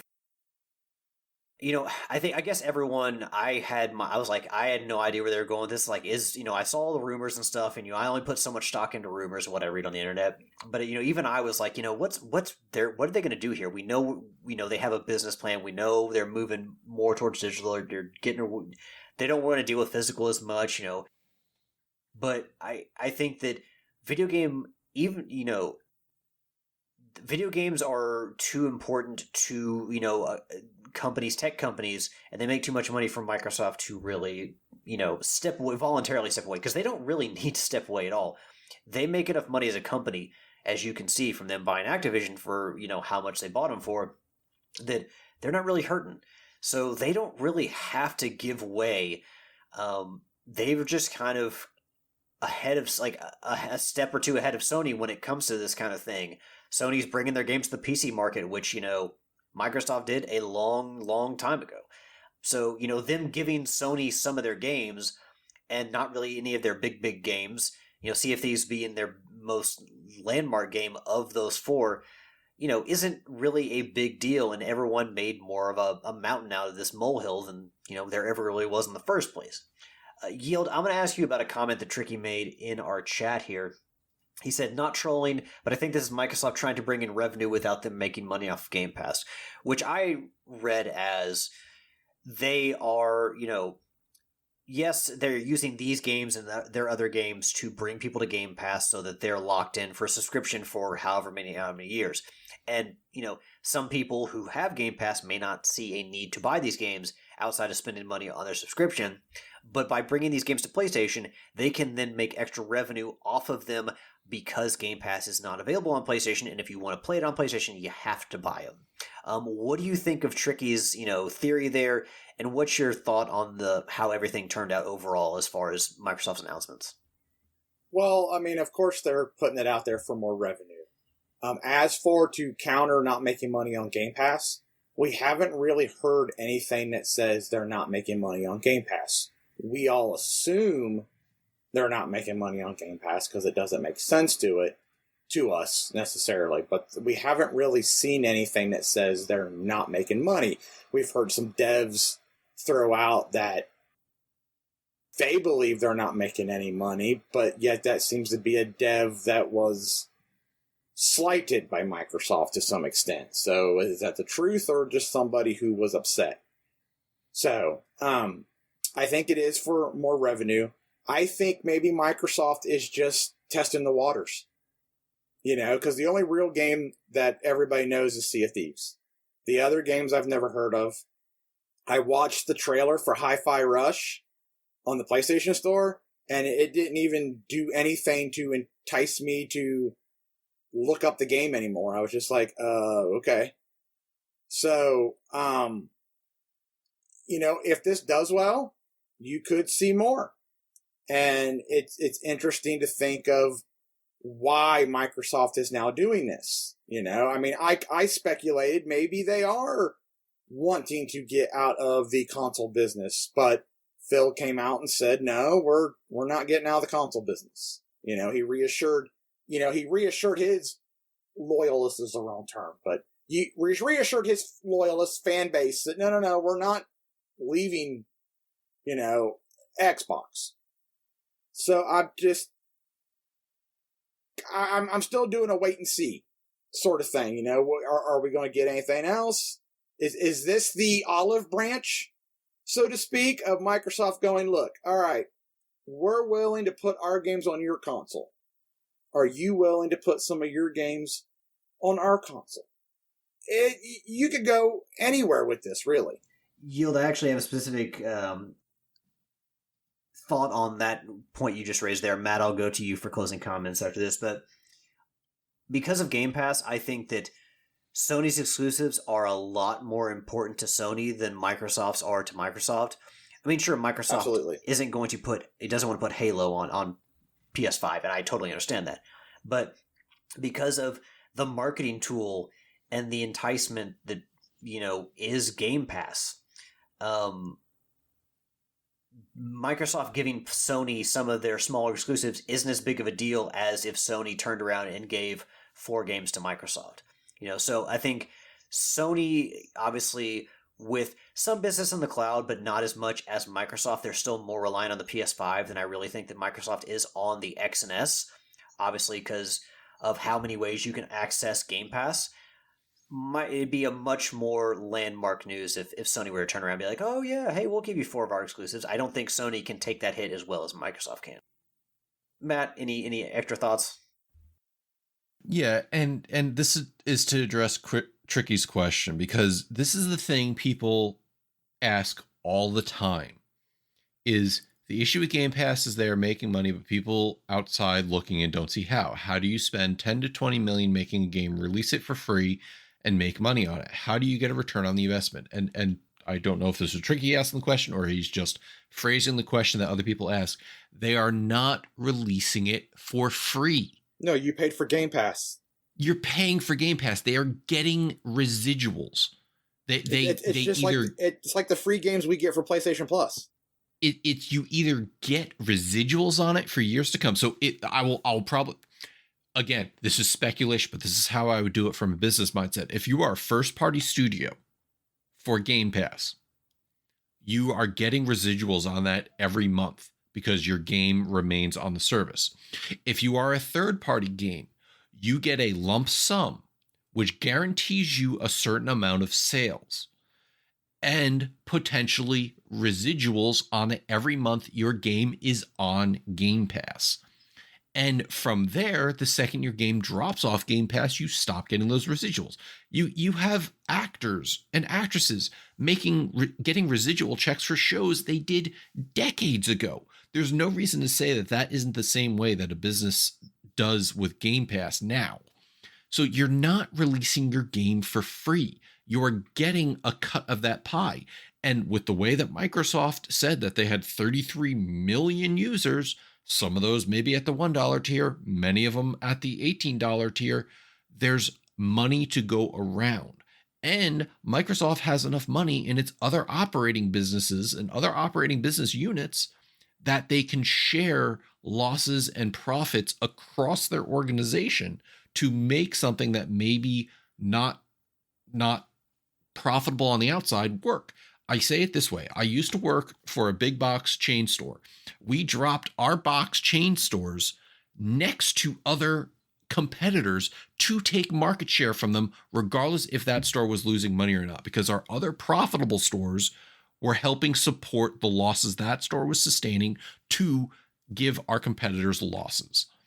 So, Tricky, how do you get a return on the investment?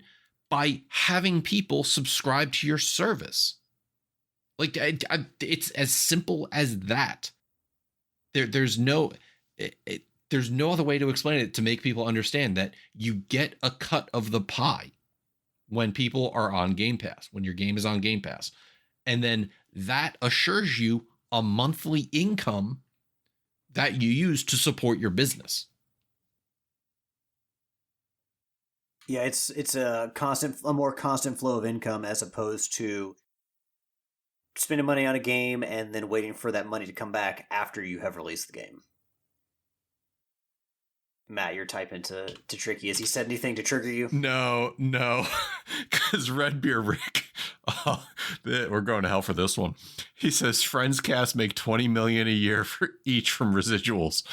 Maybe $25 million now with Matthew Perry being dead. Oh. I'm going to leave that in the show. I'm editing. I'm going to leave that in the show. And if we end up in... And Tricky says Tricky says he wants to yell at me. Yeah, you can type furiously in chat. I don't care.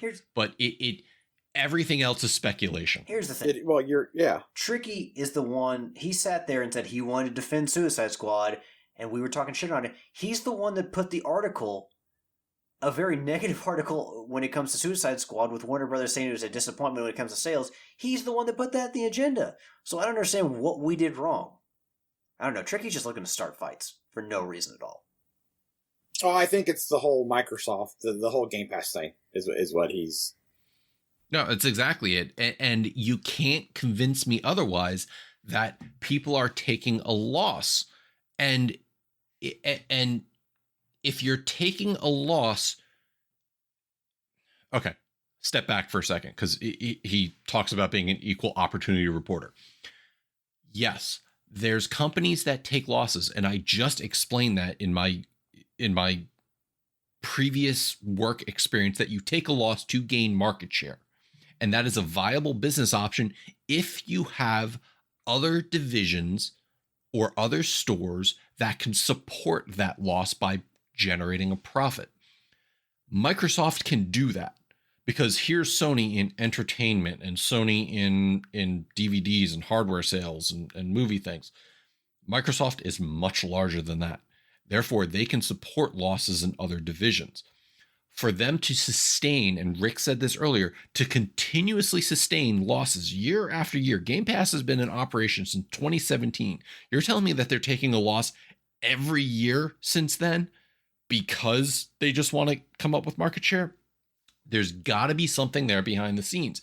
The same way other people will speculate that, oh, Microsoft has to be taking losses behind the scenes.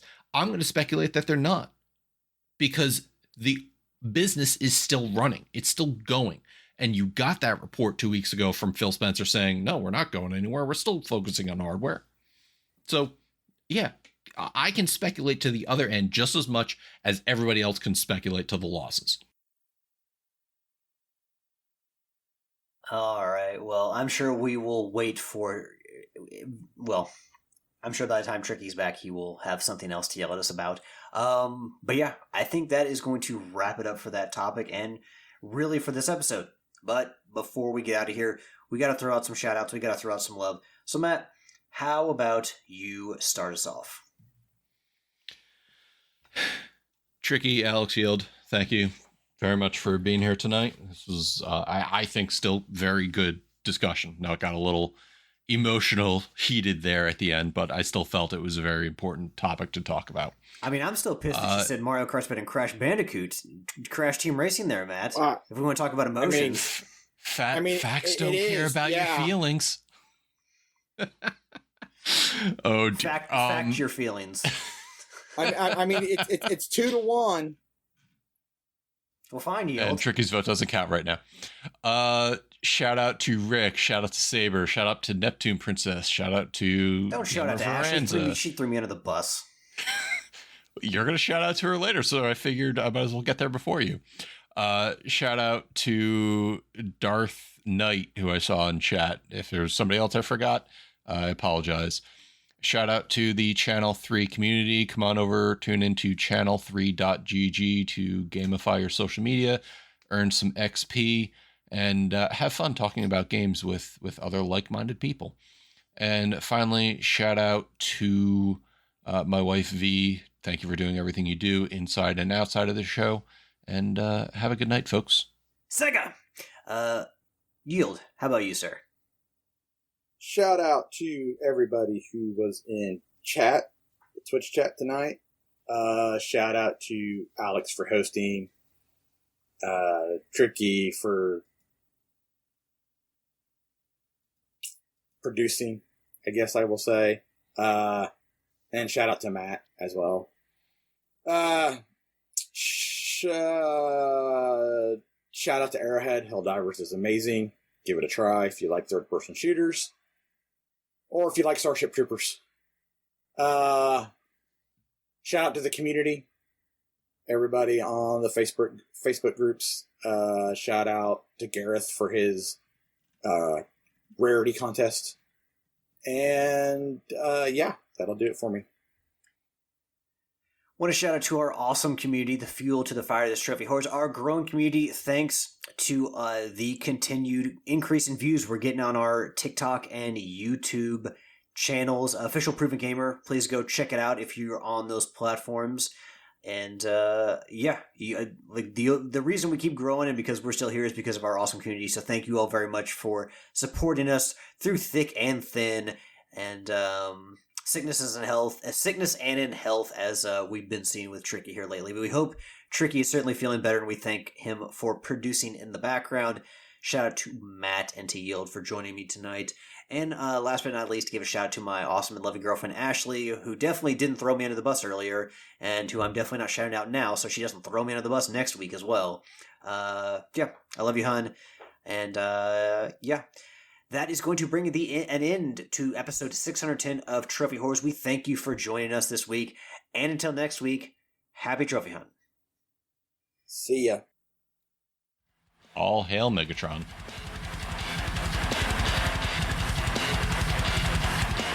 Save your last words, then read on me this. Save your last words.